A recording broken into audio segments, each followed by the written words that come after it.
Hello and welcome back everyone. Today I'm going to teach you how to collect your own tomato seed from this nice little snacking heirloom tomato I have here. It's called Prairie Fire. It's delicious and I have no idea why more people don't collect their own tomato seed, because it's simple to do and will reward you with more seed for next year. What you're going to need is a paper towel, a spoon, and a knife.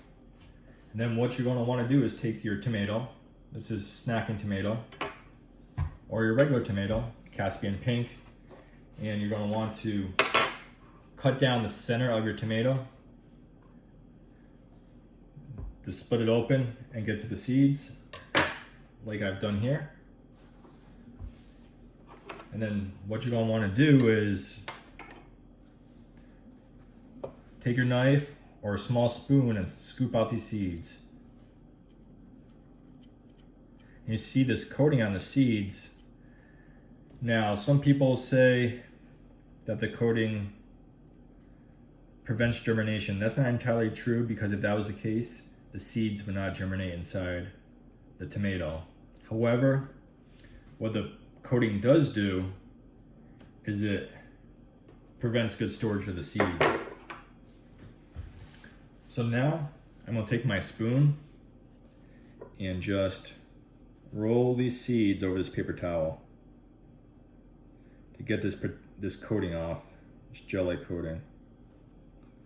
It's not really hard, and you want to get this coating off, and then let the seed dry for a day or two, depending how they're looking. And then you can pluck them in the fridge or a cool, dry spot. Was that hard?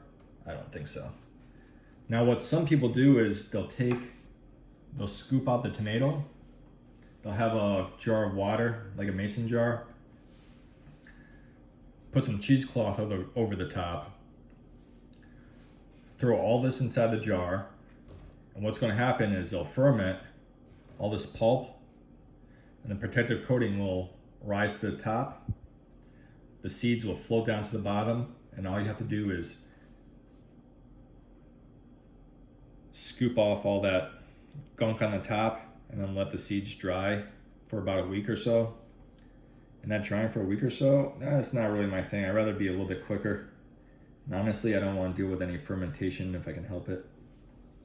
And all I do is roll these seeds, I let them sit for a day, two, because I've already gotten the coating off of them.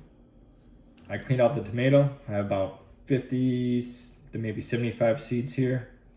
I'm gonna let them dry for a couple days, and then I'll go ahead, you've heard me talk about them before, is put them in a glassine packet. All it is wax paper pretty much. Put the seeds in there. I'll throw them in the fridge, or if you don't want to throw them in the fridge, a cool, dry spot. That's it everyone. Collecting seed from tomatoes is a breeze once you learn and understand how to do it. Now, like I showed you here, you can do it right here on a paper towel, especially if you don't have to deal with a lot of tomatoes. You're not going to collect too many seeds.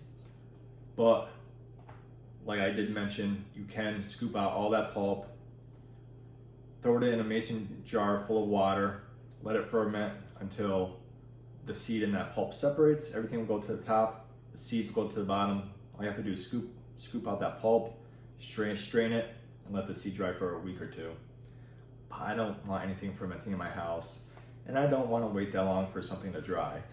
So I hope you learned something, and until next time everyone, bye-bye.